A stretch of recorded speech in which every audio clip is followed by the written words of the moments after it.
Hey everyone, and welcome to Pixel Chatter, the show where we talk tech with the people who make it happen. I'm your host, Justin Sulkowski, with the Render Impact team. Today we'll be talking about visuals, diverse strategy, and the power of dvLED and bringing those projects to life. With me today is Matthew Sulkowski, National Sales Director with the LED Experts Group, a division of Crimson. Welcome to the show, Matt. Yeah, thank you. Thanks for having me, Justin. How are you? Doing well, man. Thanks so much for being here. Appreciate you taking the time. So, obviously, Matt, you've been in the pro AV trenches for years, and you're now leading the charge with some of the most dynamic digital canvases out there and some of the, greatest LED projects to date. It's nice to talk to someone who, understands the display medium that we often work with. So let's dive in a little bit, talk a bit about what you're working on in terms of LED, where you see things headed, and we'll get a little bit of background on you. I find that it's nice to, for the industry to know a little bit more about the people who make these things happen. So please tell me all about the LED Experts Group and how you got involved. Yeah, absolutely. And again, good seeing you again, Justin. I think last time we talked was out in San Diego, not too long ago, but good to talk to you again.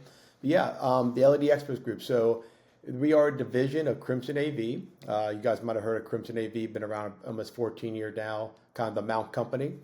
So we kind of built on that commitment to quality, flexibility, and deep industry experience and kind of moved that over to the LED side of the business. We offer everything from an ultra fine 0.9 millimeter pixel pitch displays. We have all-in-one options and kiosks. And then, of course, we have the rugged outdoor rated screens as well, all supported by Novastar Industrial leading processors and control systems that we've partnered with this past year as well.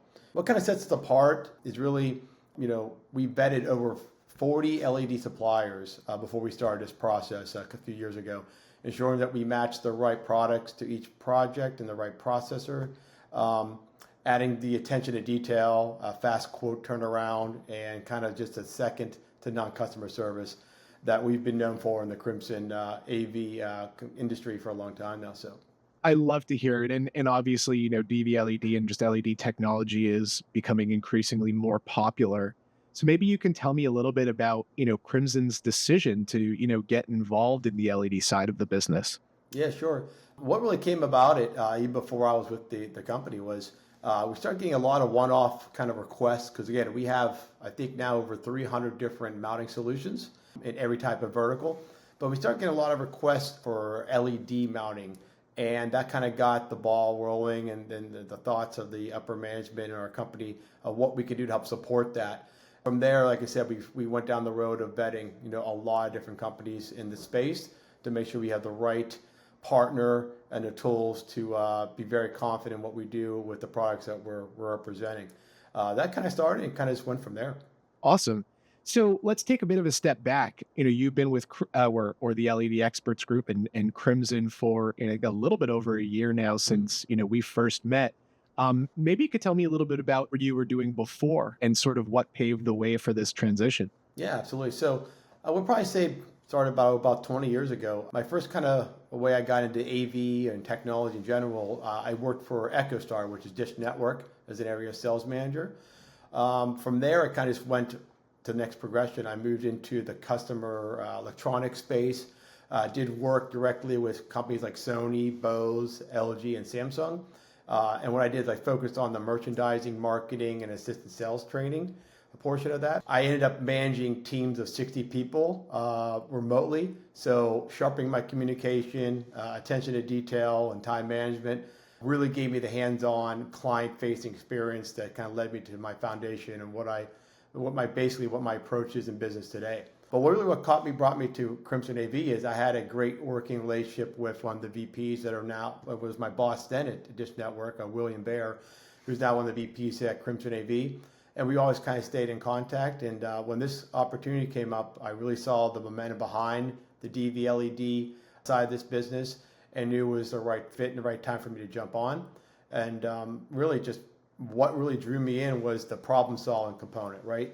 Taking a client's vision and kind of figure out how to make that a reality for them. That's great. So it sounds like technology's, been a big part of your career for a while. So that's nice to hear. And, we are very familiar with Will. a bear over at the Crimson AV Group, and Will's a good guy. Let's hope he's not listening to this episode because we don't want that to get to his head. Um, but I think what's really cool is, the fact that you brought that new sort of competitive edge to the Crimson AV Group. I know that you folks have been doing mounting solutions for a very long time, and you're a tried and true company and product. So, the evolution into the dvLED side of things, I think was a great addition for you folks. And I think that's led to some really cool opportunities. We spoke in San Diego during the DSF meetup event, but when we were together, we were talking about the NASCAR project you folks recently worked on. I'd love to hear more about it, and I think the audience would too. Can you dive into a little bit deeper into that project for us? Yeah, absolutely. So, first, I guess I'd say it was very challenging, exciting at the same time when we came across our plate to look at.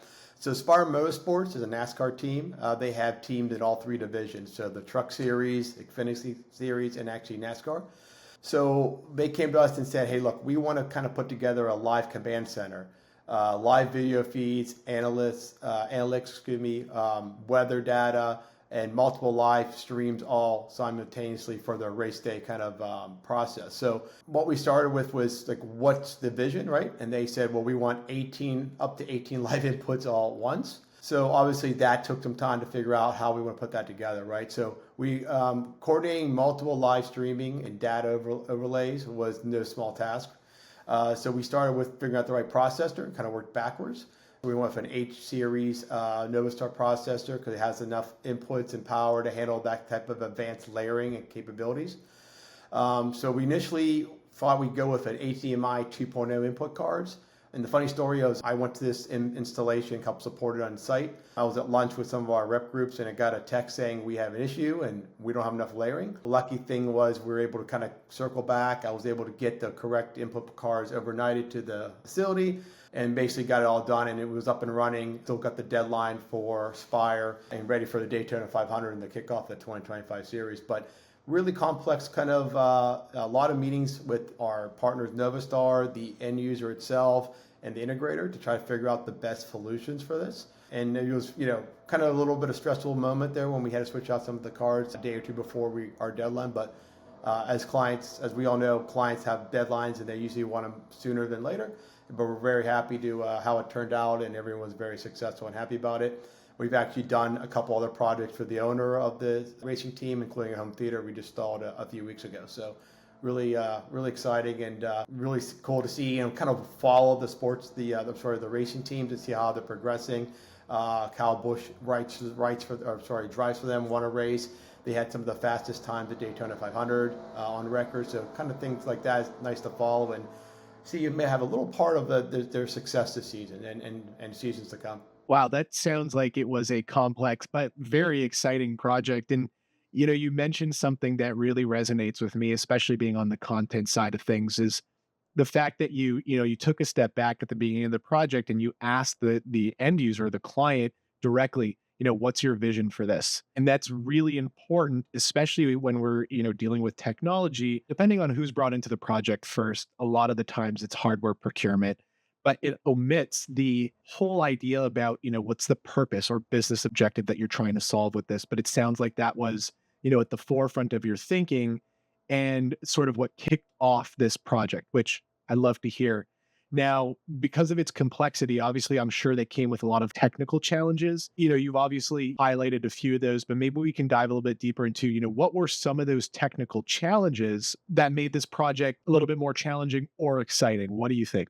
Yeah, so I think the first one was just the way the wall and the room was set up. So they had it kind of first off, when we were in there, they're actually still building it, kind of having a kind of a movie theater kind of layout with about 24 different people that can be in there during race day, engineers and analysts to kind of monitor all the different video inputs and, like I said, analytics, weather, tire pressure, whatever it was. So we're in there building it with our partners, and they're around there doing landscaping and but doing the walls and the building the kind of the layers for the seating, everything. So kind of working around that. The other thing was obviously having 18 different inputs.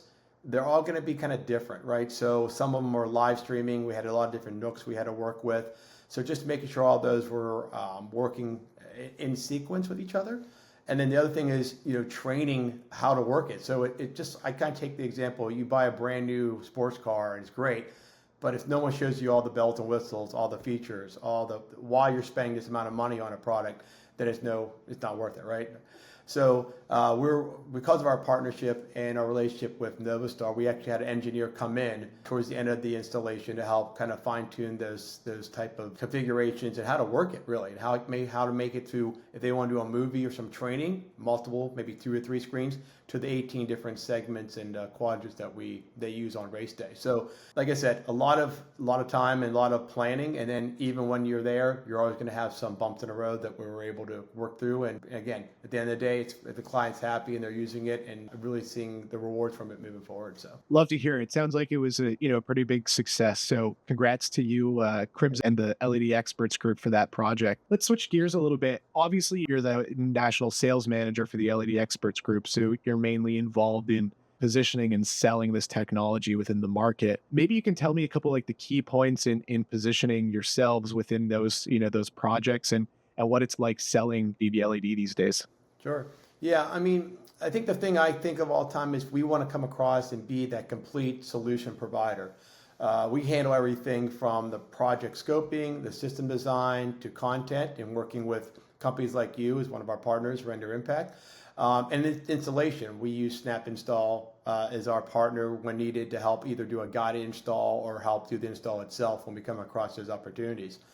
And then the next one was really, like I mentioned earlier, becoming a Novastar distributor and partner.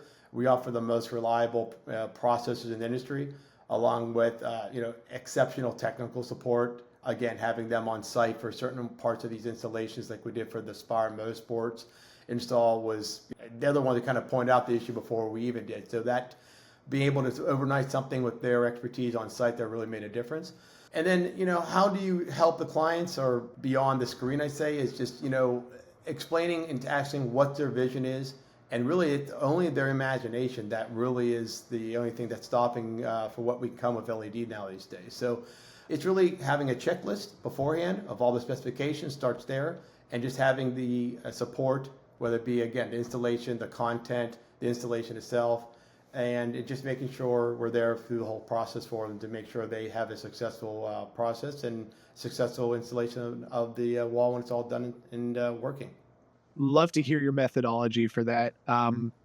One of the things I think we encounter more often than not is getting customers to understand that, the display technology is really just a medium for communicating your messages or creating some sort of an experience.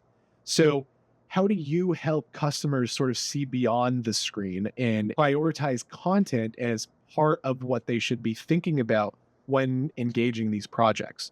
Yeah, you probably think the same way. It's dvLED is not just about the specs. It's about kind of creating an impact, like you said. We help clients think about the context strategy, sight lines, layering, and the system control, so that when they have that, they get that return on investment and get that wow factor that they're all looking for, right?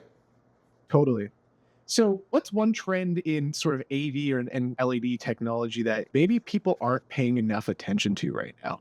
Yeah, I think it's up in it's the 3D kind of out of this screen kind of content that's really starting to take shape, and you're seeing it a lot in different forms and different verticals. It's unlocking like the new creative ways to tell a visual story, right? Whether it be across retail, entertainment, hospitality, you name it. Something you wish your clients understood better, right, is don't let the sticker shock kind of just be the all in all of when it comes to LED, because the powerful and the verticals of these type of visions that you can really will show you the ROI is real when you talk about getting people's attention. Talk about going like a casino.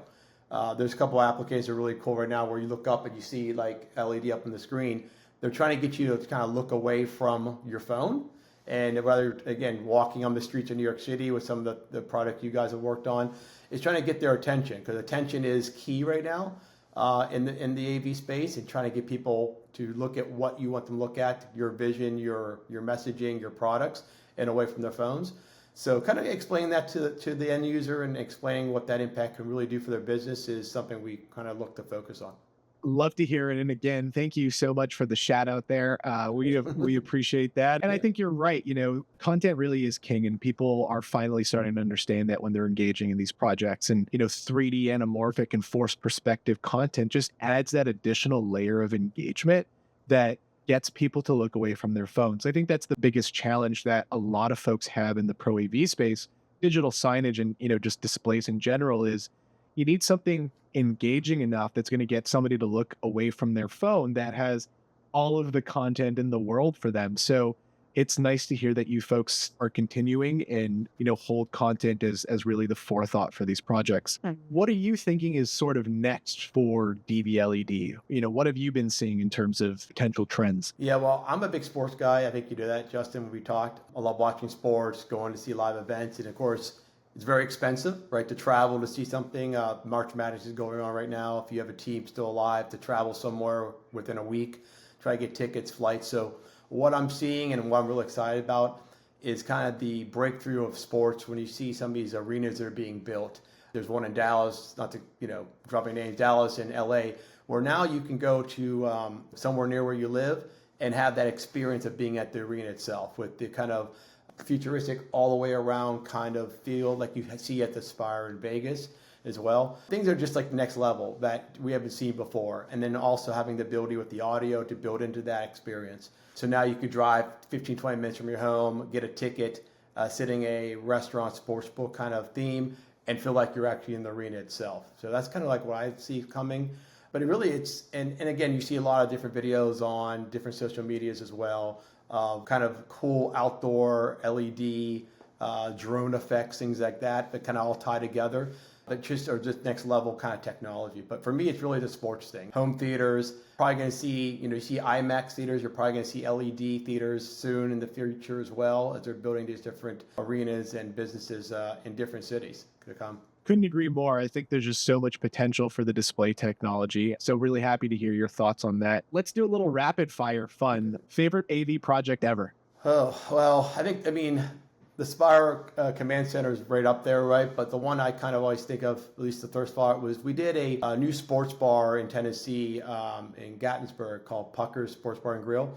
And what was kind of cool about that is I saw from the beginning, from the ground up. They had a fire at next door a few years back, so the building actually was burnt down and had a lot of damage. So they had to gut it, rebuild it from scratch, from brick to brick. And we were lucky enough to be one of the providers involved in that project with not just our mounting solutions, but having a really cool dvLED wall that splits into two. So kind of seeing it from the beginning and just watching the whole thing come. And it's a really cool sports bar. Has been there for a long time, but for it to be kind of rebirthed or reborn with all new technology and new walls and everything because of the fire was kind of cool to be part of that process. Cool. Love it. Sounds like a really cool project. Up next, hidden talent or a fun fact about you? Oh, geez. I don't know. I guess I'd say, well, I'm an only child. I have no brothers and sisters. Some people know that, don't. Grew up in Pittsburgh, Pennsylvania, but I've been in Florida now, at St. Petersburg for about 20 years. And the other thing I think I'd say is, well, I'm kind of a sneakerhead. Well, I am a sneakerhead. I collect sneakers and keep them, try to sell them in the future. Kind of look at all the different trends and customization. So I'm really into sneakers, take care of them, make sure they're nice and clean and fresh at all times. And you'll always see me have some kind of new sneaker on when you see me at these trade shows and DSF events and things of that nature. Awesome. We got to chat more about that offline. I used to be a big sneakerhead when I was younger. Maybe I'm going to date myself a little bit, but probably not that long ago. But used to be really big into And1 shoes. Yeah. Back when, And1 was carried by Foot Locker. I was in Walmart not long ago, and And1 is now a Walmart brand. So, oh, how the mighty have fallen, had I known that, my Jordans would have appreciated in value, but my And1s would have depreciated, might have changed my my sneaker strategy a little bit. Did you have a pair of the Starberries? Is that what they were, I think, back then? The N1s, he was signed with them? Oh yeah, Yeah. I had like several colorways of the traditional And1 shoe. I miss those. Those were a lot of fun. Yeah, very good. So last on the rapid fire, dream LED install location. Oh, I know something kind of cool. I think I'd like to do something like something in Iceland, somewhere bold, kind of beautiful and raw. maybe a stadium or a concert set against some natural landscape. I think that would be pretty cool and unforgettable, I think, if I had to pick a cool application. But you can't go wrong with sports. You look at some of the new stadiums that are coming. There's a new baseball stadium they're building in Las Vegas for the Las Vegas A's. They'll be the A's sometime. And you see some of the specs for that. If a giant LED wall, pretty much the whole entire outfield will be an LED. And I'm hoping that here in my hometown of St. Petersburg, Florida, they finally figure out a new stadium deal for the Tampa Bay Rays. And excited to see that come to fruition, hopefully in the near future as well. So probably something like outdoor, cool, different, or something to do with sports. Cool. Yeah, totally. So Matt, we're getting towards the end of our time. We've just got a couple more questions for you. So the first one up is, what's a piece of advice that you've got for, future Pro AV sales folks? Yeah, I mean, I would say know your specs, have a checklist. Like I talked about before, there's so many different specifications for these projects. If you miss one thing, it could be really a delay in the project and not meet your deadlines and cost a lot more money. So understand what you're offering, work with people who know what they're talking about and have experience with the concept and working with you from beginning to end. That's how you become a true partner and a great vendor. But again, ask the questions that no question is a bad question, right? And the other thing is always, make sure you have professionals working with you and double check your information and specs, because once you get that done, the installation is not that complicated, at least until you get to the process side. But I always have like a checklist, figure out, of course, the size, the viewing distance, what the elements are going to be, indoor or outdoor, what the content's going to be. Things of that nature are very important to make sure you have the right hardware to begin with so that you have no, like I said, delays or extra expenses when you start the project. Great advice. So Matt, thank you again for being on the show. Where can people connect with, yourself, learn more about the LED Experts Group and Crimson AV? Sure, yeah. So, of course, our website, crimsonav.com. It's CRIMSONAV.com. Kind of like the Crimson Tide of Alabama. Our logo is an elephant. Our ownership liked Alabama about 15 years ago. The joke internally is we don't do well in New Orleans when we go down there because they're not big fans of Alabama in the New Orleans state. So it's a kind of a thing when we go down there. But yeah, our website, for me, it's just matthew.sulkowski@crimsonav.com. And then also you can find me on LinkedIn. And I'd love to have, and of course my direct number would be 727-677-1575. I love talking shop, whether it's about a new concept, a technical challenge you might be coming across, or a wild idea on a new project. Don't hesitate to reach out to me. I'd love to talk to you. Matt, thank you again for your time today. Really appreciate you being a part of the show. Absolutely. Thanks for having me, man. And look forward to see you soon, Justin. Maybe in Detroit coming up, or one of our expos coming up soon, man. So really appreciate your time and having me as a guest. Yeah, definitely looking forward to it. Thanks to all our listeners for tuning in for another episode of Pixel Chatter. Again, I'm your host, Justin Sulkowski with Render Impact, your digital content experience specialist. Stay tuned for the next few episodes coming out in a couple of weeks. We've got some really exciting folks chatting with us. And again, this Chatterbox signing off.